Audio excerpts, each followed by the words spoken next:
Hi, Joseph. Hi, Suki. Thanks for joining again. Oh, you're most welcome. It's always very exciting to hold these Ask Me Anything sessions. So I'm very excited to hear about what Publica has been doing and the progress you guys have made, and also answer the questions that our listeners are asking. Oh, that's really important. Answering questions and customer focus. That's what we're about. Absolutely. So do you want to just give a kickoff and just give us a bit of a roundup of the last conferences that you went to? And I'll also give a little debrief of the conference that I attended in London. Yeah, since we last spoke, I went to the San Francisco Writers Conference in the USA, and it's what it sounds like, a writers conference.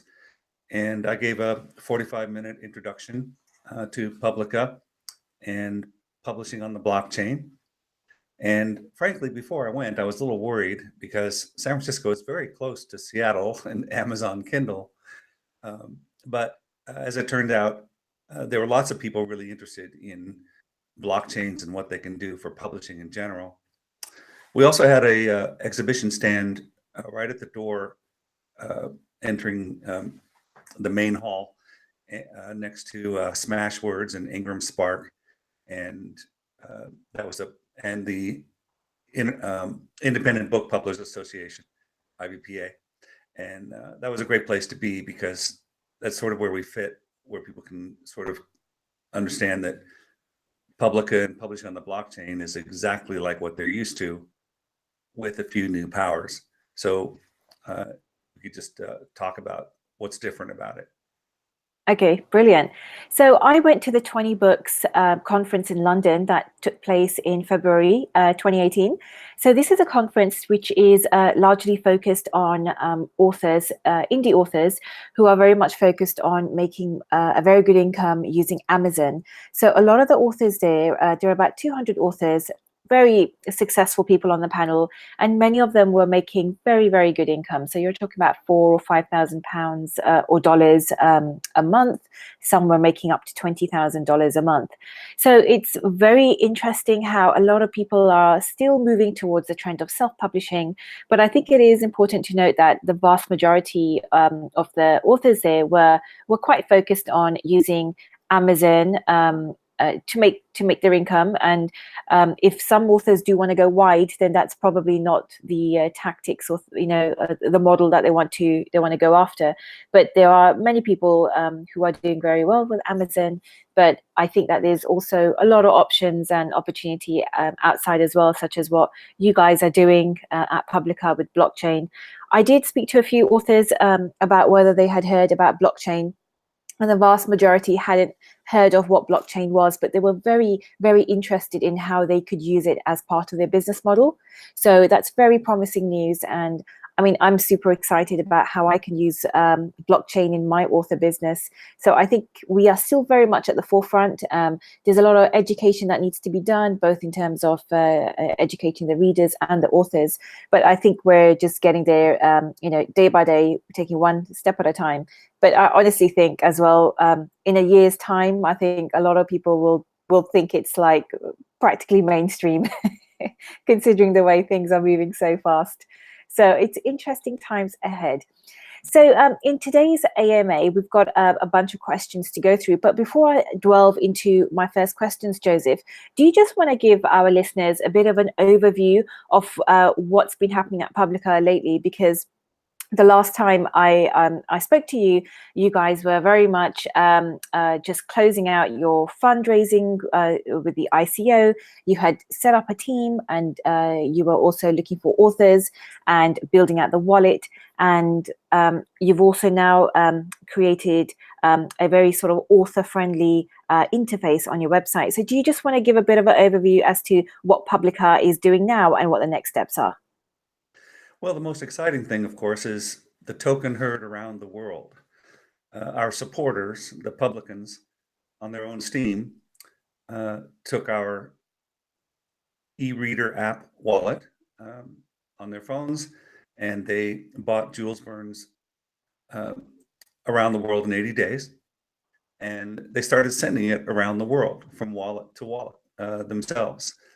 These were gifts, of course, so there was no additional secondary market revenue for the publisher, but if they had been sales, there would have been secondary market revenue for the publisher. And that basically proves the concept at the consumer level. And so that means that the blockchain in publishing has reached the consumer level. In other words, from the reader's point of view. So the authors have nothing to worry about. Normal app, download on the phone, works great. Then to amplify that even further, we had a Hollywood film crew called the Kryptonauts. They have a great YouTube channel. They don't make films often, but they make them really well because they do a lot of research and scripting and planning and so on. They were with us at the Publica headquarters and shot hours and hours of video. And right now they're editing that into a series of videos that will help people see and understand in more story form exactly what Publica is about. And the website is new since we spoke last, but it's going to be new again in a week because we've got some major announcements, and it'll be even more explanatory by the next time we talk. So from here, with those things in hand, I'm going to the Independent Book Publishers Association to speak and meet authors and publishers and booksellers and talk about them publishing on the blockchain. And right from there to the London Book Fair, where I'll be joining you on a panel and doing the same.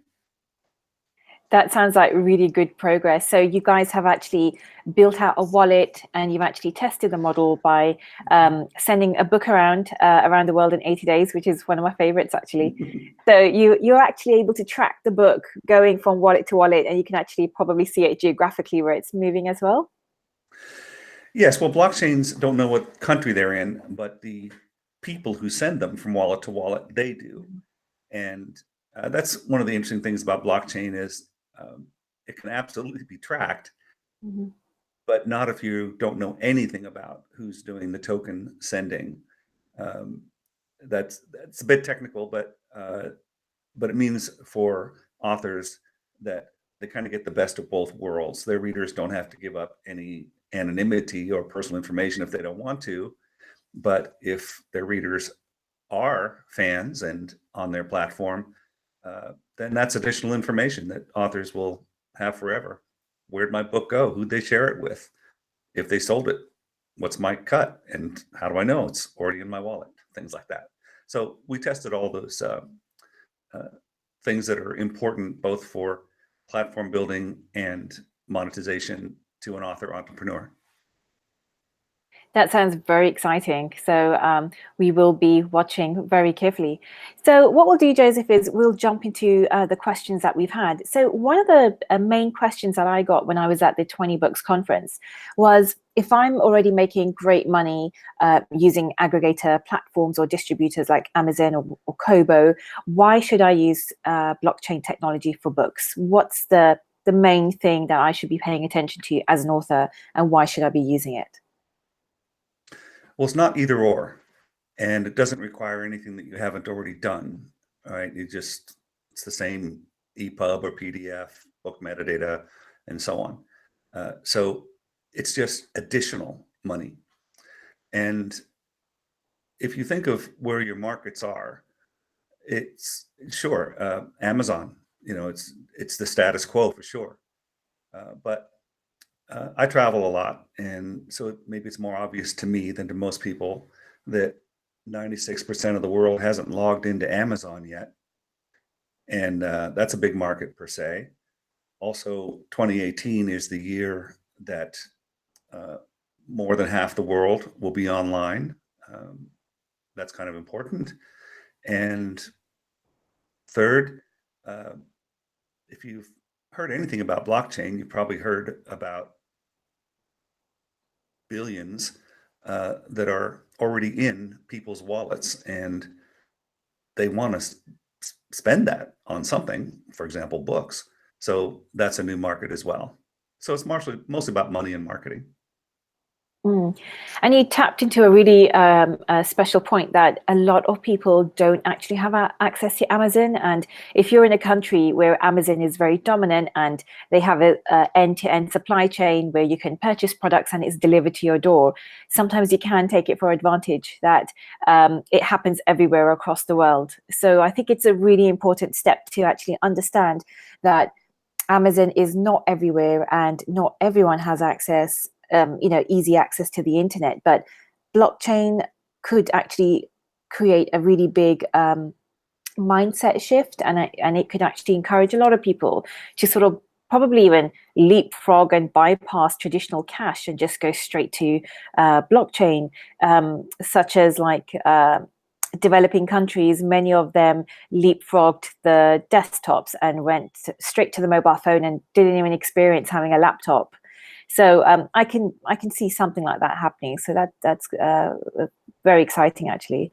So what impact do you think that this will have on siren service such as Amazon? So if you do see a big push of authors heading towards blockchain technology, this could also mean that they probably wouldn't need the big giants such as Amazon or Google or iBooks or Apple.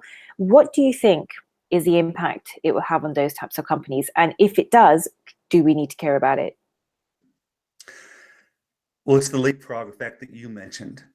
And you got to ask yourself, given that we already had banks and credit cards, why did cryptocurrency even get on the radar in Western countries, all right? And even in what you mentioned, developing countries, remember that they still have many middle class, middle class, and wealthy people who care about books. They are markets all over the world. So what it'll do to the siren servers, we believe, is it will they'll continue, right? Because their business model isn't around books, right? Books is another thing that they sell for a variety of reasons, and in the markets where they can do well, given that they're an online retailer.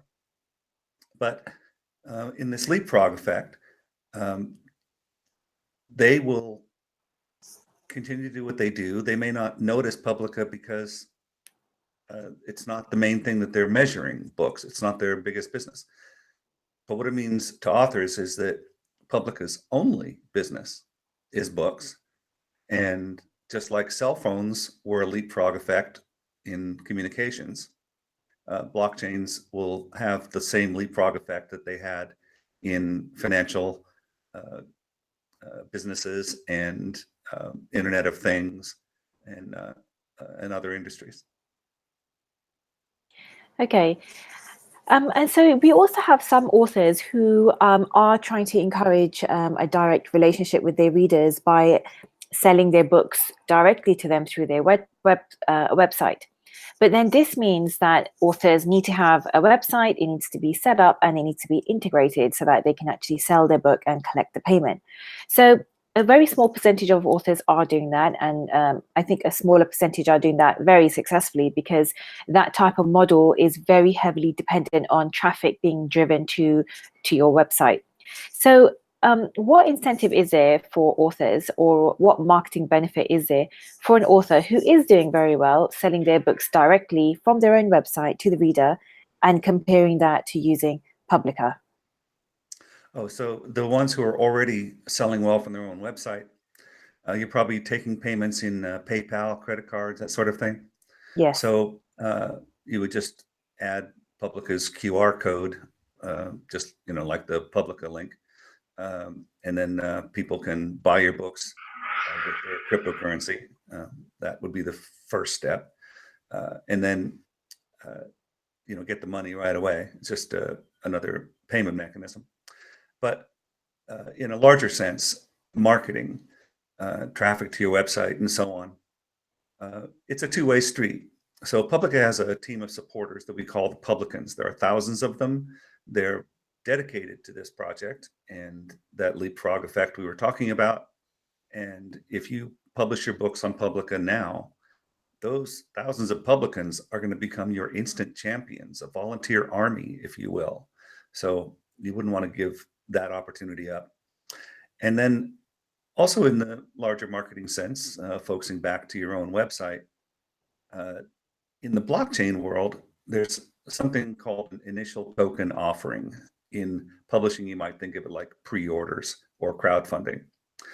And so that's something you're familiar with, and it's nothing that drives traffic to you. And here's the difference that blockchain brings. The business model is yours, right? Publica doesn't have any effect on your own business model. However, we will program your business model into the blockchain so that it runs automatically. You won't even have to rely on Publica to implement it, because it's yours. It's your business model, like your storefront on the blockchain network. And in your storefront, you will run what we call a smart contract. And I'll demystify that. It just means, here's my price. I can have as many editions as I want at as many different prices as I want. Editions can be limited runs, meaning you can sell limited editions for premium prices, like signed and numbered editions. You can do bulk sales to a collaborator or a wholesaler who knows another country better than you. You can share your revenue with translators and professional editors and professional illustrators to make your book better and to make it able to reach more markets. So that's marketing in a nutshell. And the traffic still goes through your website. Public will, of course, also expand your traffic by listing your books in our library, and we'll make what we call a perennial seller page for you, so that people who go to Publica because they're interested in publishing on the blockchain, or it's the only way they can get your books in certain places or situations. So it just increases your footprint in general. And there's the publicans. Absolutely, because the way I see it personally is that Publica offers an additional distribution route for your book. So even if you do have your books on Kobo or Apple or Amazon, you can have now an additional way to get your book out to market. And what's so special about Publica, I think, and even blockchain, is that those are probably the readers who will probably only read if it was on the blockchain, and if they could purchase it with some sort of token or cryptocurrency. So you're not necessarily competing with the same tribe of readers as you are with the other distributors or aggregators. I feel like this is a completely new market. Well, there will be some overlap. And I'll just personalize this. I've been using Kindle since it was invented. And because of my interest in books and publishing, I've tried everything else I could find. And I recently discovered that it wasn't working out for me as a reader, an avid reader, to commit myself to one walled garden platform. I changed phones, I changed tablets, I changed operating systems, and it's going to be a mess. And with the Publica book token system, it's completely portable, meaning my digital wallet is my access to my entire e-library that I bought through the Publica system. And I think he said that the market might be readers who have cryptocurrency.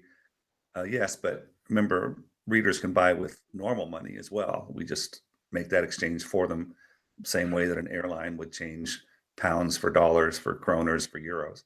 It's just all automatic. So I think that from the reader's perspective, having more control over their own library is going to be attractive.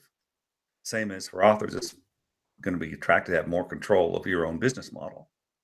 After all, your relationship is between you and your readers anyway. So let each have the control that they want. And what's really special is once you've actually purchased a book, it actually belongs to you. And like you said, it's portable, so you can take it to any different other device as long as you have your wallet. And that just sort of reminds me of I think it was a couple of years ago when Amazon had some sort of dispute with another publisher, Hachette, and overnight removed some of the books from the Kindle. So even though some people had paid for a particular book, but because Amazon had a dispute with the other publisher, they just removed the books outright. So as a reader, you lost your book overnight and you didn't have any control over that, which is quite scary. Yes, well, readers' rights matter too, and especially to an author who wants the readers to be their friends, right? You want them to be lifelong readers. So you want readers are going to love you for giving them their own rights. When you buy something, you assume it's yours. And what Amazon and Hachette had to do is partially legal, partially commercial, advantage taking. I'm sure it was very complicated, but to a reader, it's not complicated. It's mine. So the Publica system takes both the authors and the readers right back to what you know intuitively, because the blockchain technology is very different from the digital rights management, walled garden, lock-in subscription models that Hachette and Amazon had to use. Okay, so my next question is probably the most popular one I get from a lot of authors.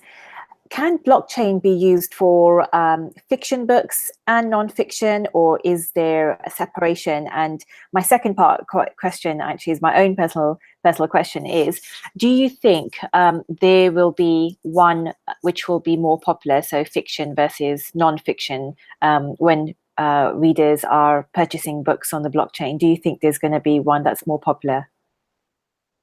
That's a really good question. I'll answer the first part first, which is genres and markets. No, just as blockchains are global, blockchains are completely unaware of the type of book, and Publica designed the system and the platform and our own business model to support all kinds of books. And that's because we think the benefits of the blockchain and publishing on it will have benefits for all kinds of books and all kinds of markets: academic, scientific, nonfiction, fiction of all genres, serials, perpetual, graphics, novels, comic books, all of them. But which one do we think will be more popular? I think it's actually going to be kind of 50-50. And the driver, I think, would be, what's the value of the book? So let's look at nonfiction first. I tend to think of my nonfiction books as reference material. I want to have them for reference later, and I may go back to read them again, even if it's a think piece, right? Not necessarily a how-to or look up things. They're the books that I tend to go back to again and again. So I would want to keep those, and that's probably why nonfiction often commands higher prices. Fiction, most of it, we assume we're going to buy it, read it, and maybe come back to it, but probably not. Well, there's some authors that Rex Stout is the one I like to name, that I read the whole series repeatedly. I'm on my 6th pass through Rex Stout's Nero Wolf's novels. But for most novels, you read it once, and if you ever want it again, you know where to get it. But when you collect fiction, if you read a lot of them, you collect a library. And like if you collect all of an author's works, you end up with a library of that author's works. Well, that's now an asset. So the secondary market would be valuable to me. So I would want to do my fiction reading using the Publica platform, because that library is something that I could pass on to someone else, whether as a gift or whether I resell it and the author gets a secondary revenue when I resell that entire library. So that's really interesting what you've just touched upon, Joseph, having a value in the secondary market, because I think a lot of people, myself included, when I'm done with a book, I usually just give it to friends or usually donate it to a charity shop, because there isn't much resale value in books, no matter how good they are, which is a bit of a shame. So can you talk a little bit more about how this secondary market would work, and in particular, how would authors actually benefit from that?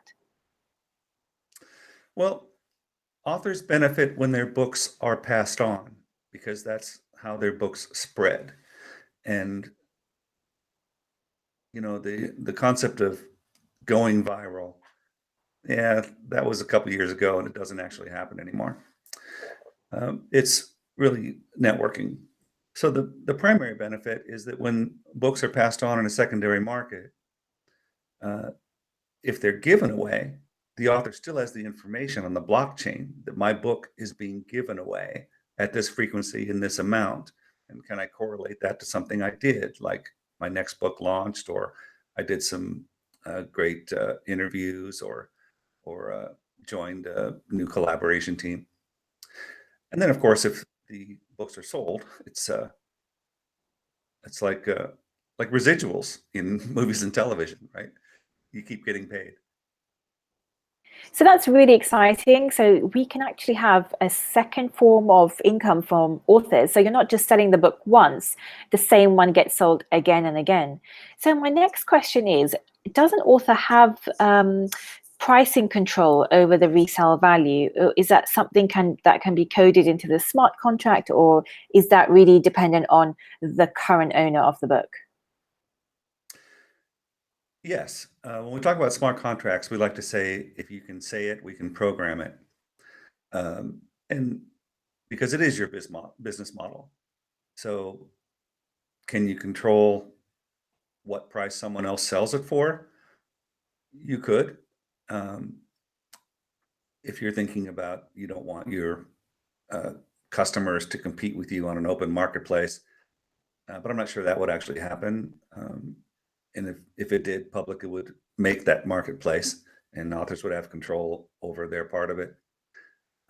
But when a reader resells your book or your entire library, your whole backlist, um, they're acting as your salesperson. So you probably want them to have a sales commission for doing that. Um, and let's see, what else can you do? Um, well, actually, I don't want to speculate. You as authors as author entrepreneurs, should just say, this is how I want my secondary market to work, and let Publica do that. That's very exciting, actually, because as an author, my head is spinning with so many ideas. I would be very happy for someone to purchase my book and then be able to resell it, and then I would give them a certain commission. So they'll also be incentivized to sell it on if they no longer want it. And if they do want to keep it, they can keep it. So it's a win-win situation.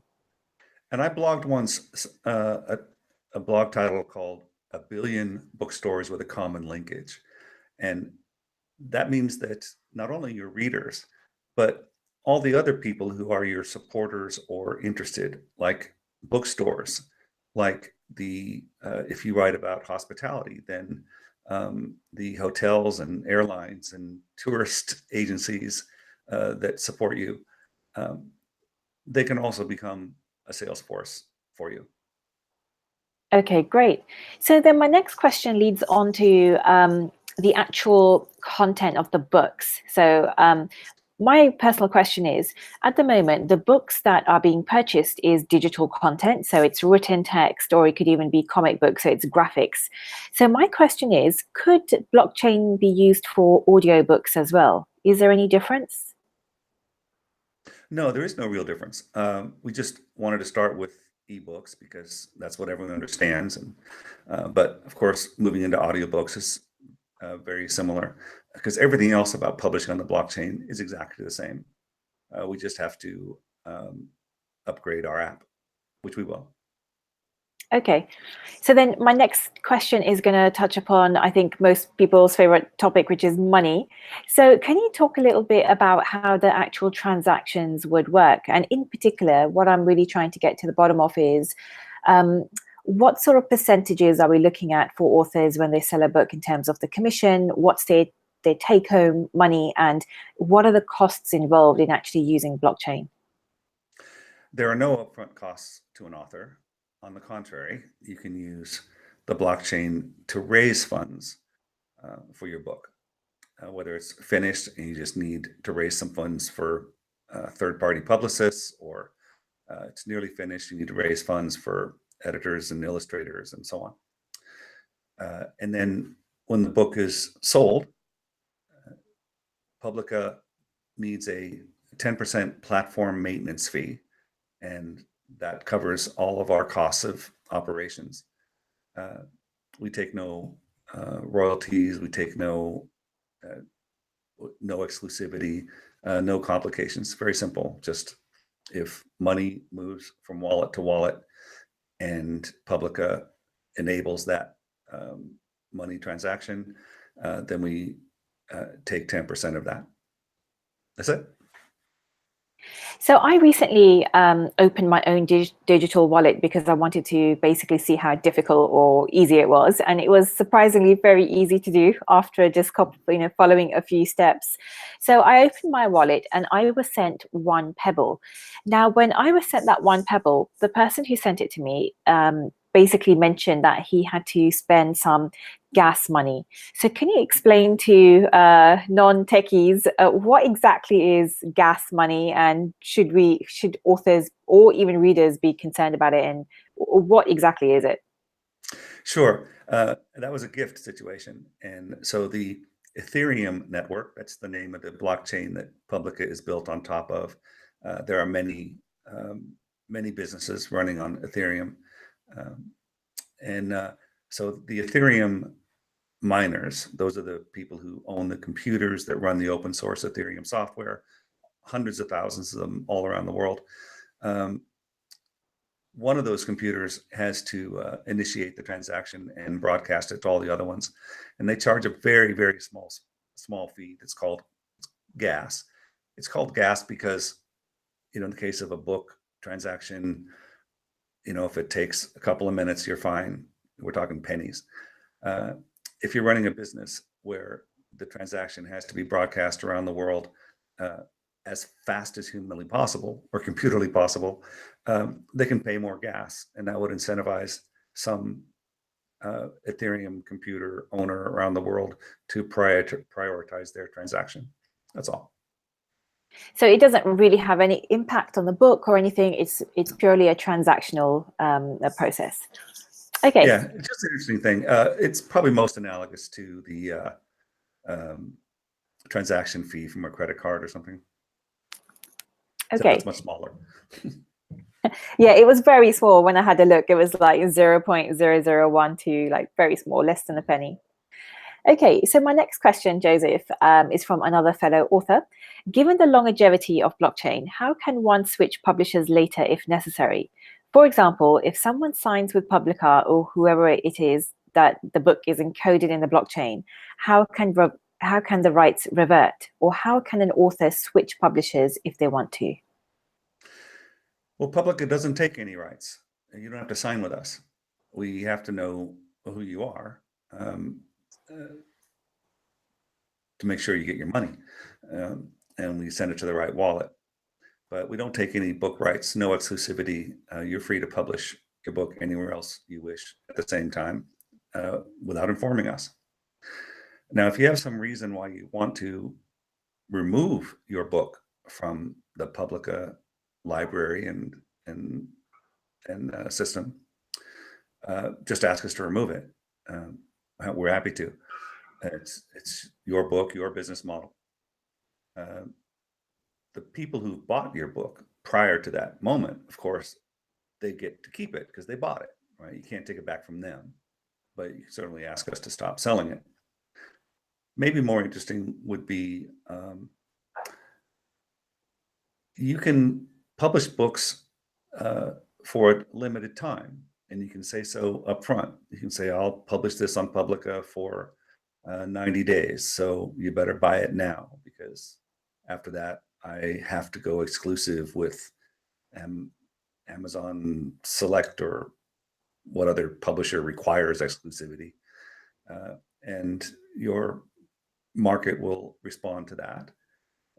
They might prefer that you left it for sale on Publica, and maybe you can talk to that other publisher who requires exclusivity, about why do they need exclusivity from Publica? Why don't you just put in your smart contract that your Publica revenues go to them? Okay. So my next question then is, so we've actually spoken a lot about the plus points and the advantages of authors using blockchain, but there's probably maybe a potential downside that we should also probably talk about.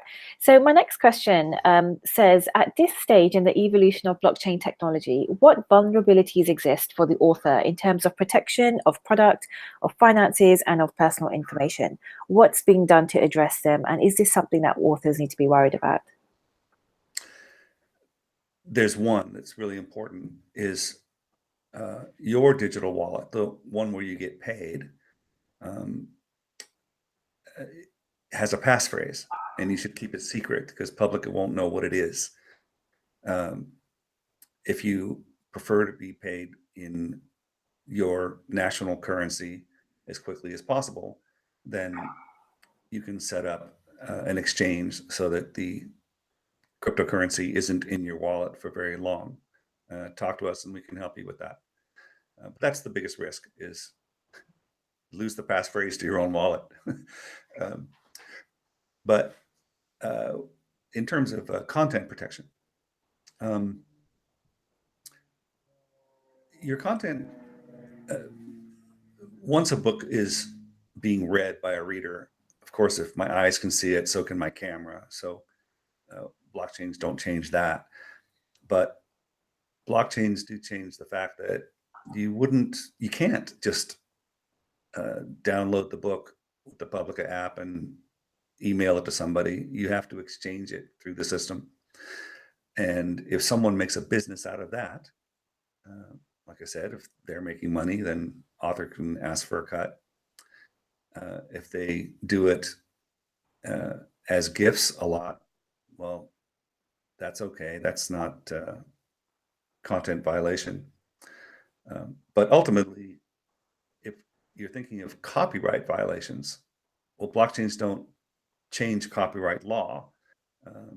Anyone who makes a business out of plagiarizing or stealing someone else's content, they're culpable in their own countries. But the blockchain makes enforcement and detection just easier, because if people are trading book tokens, every one of those trades is recorded on the blockchain. And so I don't think blockchains are attractive to pirates and other nefarious activities. So just going one step back to the payments section.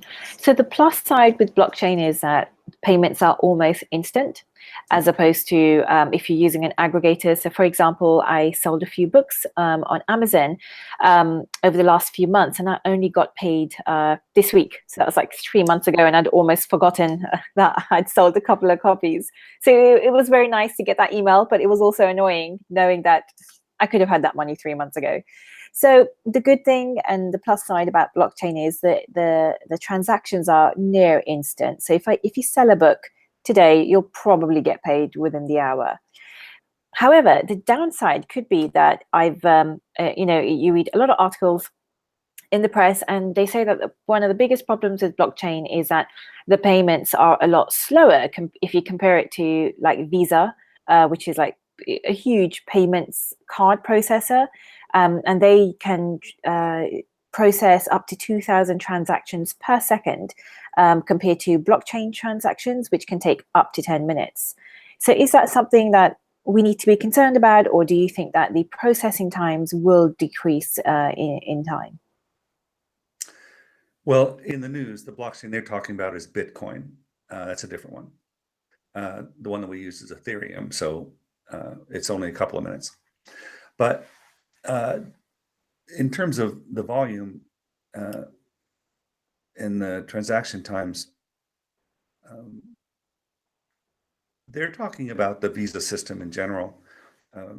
We're just talking about books to authors, so that's only a couple of minutes, and there's without exception. Maybe it's another one, congestion. Oh, you mentioned that Visa was instant. Well, Visa is instant to the buyer. It's not instant to the merchant, right? Mm. It doesn't go into their wallet instantly. That could be days, right, to process.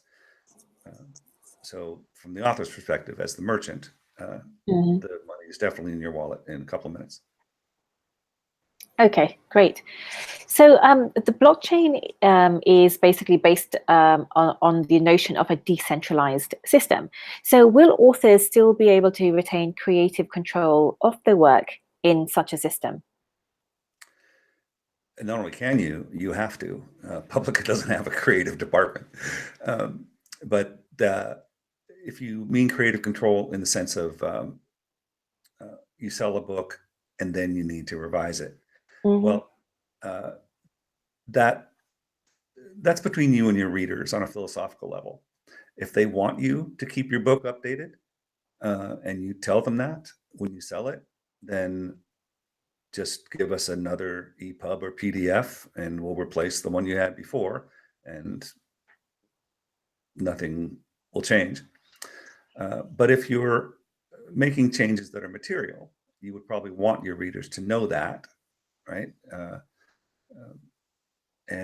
So you could make that a second edition. And whether you make that second edition or the 30th edition, or a new edition every month because you've got a reason to do that, then you can decide between you and your readers whether they have to pay for each new update in addition, or the token they buy initially will apply to all the editions that you choose to add. So that's not only creative control, but also business control over your own creative control. So will an author have to think about all of these things at the very beginning of the author journey, or is it, pick and mix and you can change it, 30 days later or 60 days later, or even 1 year later after you've published a book? Yeah, we've been going pretty deep here because we want to illustrate all the different things that an entrepreneur can do to benefit themselves and their readers. But of course, this is new territory for everyone in publishing. So we'll work with you in every way possible. The only limitation in a smart contract is that we can't erase it, right? Blockchains are immutable ledgers, meaning the data that's in them is there forever. You can add to it, but you can't delete. So whatever you need to change, we'll find a way. And in the most worst case scenario that we can imagine is if you need to do something that's that your readers need to be aware of, we may need to reissue their tokens for something completely different, but that would be an edge case. Okay, and then in terms of like practical sort of stuff, a lot of authors do ask, if your book is going to be on the blockchain, is there like a special file that you need to submit, or is it the same sort of things like a Word document or a PDF? So can you maybe touch upon those technical things? It's easy because it's exactly the same. The only difference is that you get to decide your business model, and that's just in conversation with us or with other authors who are thinking about business models. But in terms of what you upload, the metadata, it's all the same. Okay, so then my next question is, if someone puts a book on a cryptocurrency-based store, is it feasible to get that book taken down if it's found to be infringing someone's copyright? Absolutely. Because the token is in the wallets of the people who paid for it. And but their devices have to download it from somewhere. And that's where the erasure would occur, is the source of where they download it from. And that's what the law would require, and morality would suggest in a plagiarism case. Okay. So I think we've actually gone through all the questions that were submitted. So we've done pretty well. I guess what I'll do is just go right back to the beginning. I've got one author who has asked, very basic starter questions. What do you think are the fundamental changes that blockchain could do for authors? And that could be your opinion or Publica's opinion. Publica's opinion is that the fundamental change for an author is that you're staying current with how the world is changing. The status quo is great, but you know how the world goes, and blockchains are the future, especially in transactions. And we've made it very simple for your readers. It's just an app they download. Me personally, I think it's going to have a huge humanitarian effect. You gave your own example of you donate books to charities. Well, I would like to donate books to my local library and also to libraries in parts of the world where I've lived before and I still have loved ones, and the charities that I care about. And to make that into a soundbite, books are how humanity helps itself, and that's what Publica will change the most. That sounds really exciting, Joseph. And just touching upon that humanity issue, you could even donate books to, say, a third world country where they don't have enough books. And, they'll probably be leapfrogging desktops and laptops, and they might just be straight onto the blockchain, and kids reading on the blockchain on their mobile phones, in their wallets. So that's really exciting. You'd actually be able to donate books that you don't want to people across the world. So I do think that books is very integral to pushing humanity forward. So very exciting. So we've come to the end of our session, Joseph. Thank you so much for answering all those questions that we got from our authors. It's really obvious that there's a huge interest in blockchain, and especially how authors and creatives can use it. And I'm a member of ALLI, the Alliance of Independent Authors, and I'm one of the co-authors of a white paper that we've written, which is going to be published officially in April at the London Book Fair, April 2018. So you're actually mentioned in the paper as well, and you've got a little piece in there where you've actually explained how Publica can actually contribute to blockchain for books. And you'll also be with us on the panel on our launch. So very excited to see you then and talk more about blockchain and books. So do you have any last parting words? Well, thank you, Sukhi, because you always collect great questions. And soon we're going to host a Ask Me Anything hosted by Dante, one of the admins of our channel for the publicans, where he's going to ask questions from the reader's perspective now that readers have the app on their phones. So I hope you'll join us for that. Should be fun for you too. Yeah, absolutely. I do think that readers are going to probably come up with some different types of questions. So it'll be really interesting. And as an author, I'd love to hear more about what readers are thinking about this tech. So I'm really, really happy to have a chat with you, and I can't wait for the next session. And for all our wonderful listeners, if you do have any questions, do just post them in the comments below, or just send us an email through Publica. So until next time, thank you, Joseph. Thank you, Sukhi. See you soon.